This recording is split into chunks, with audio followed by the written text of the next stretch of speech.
Comincio la preparazione versando in una terrina 250 g di farina, unisco un pizzico di sale e 180 ml di panna per dolci già zuccherata, mescolo energicamente questi ingredienti, ottengo un panetto omogeneo.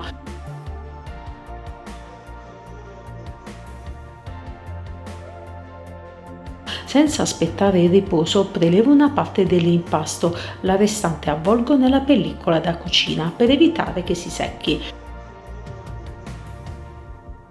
Passo più volte nella macchinetta per la pasta fino alla terz'ultima tacchetta. Ottengo una sfoglia spessa circa 2 mm. Spennello l'intera superficie con un filino di acqua, poi creo dei mucchietti di marmellata distanziati tra di loro. Copro con l'altra sfoglia, faccio aderire per bene.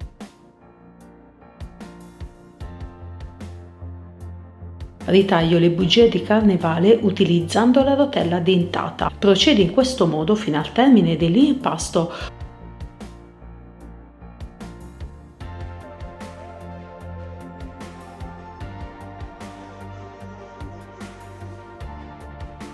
Una volta pronte tutte le bugie di carnevale, friggo pochi pezzi alla volta in olio di arachidi bello caldo. Faccio dorare da entrambi i lati.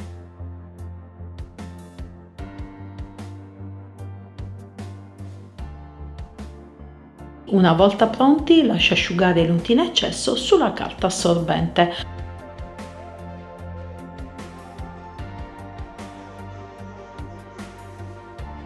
Una volta fritte tutte le bugie di carnevale, termino decorando di zucchero a velo. Ed ecco a voi, miei carissimi amici, le bugie di carnevale ripiene di marmellata. Sono super golose, si preparano facilmente in pochissimi minuti e con pochissimi ingredienti. L'impasto potete estenderlo anche con il mattarello. Le bugie di carnevale sono senza uova, potete variare anche la farcia utilizzando la Nutella, la crema pasticcera, la crema di pistacchio e così via.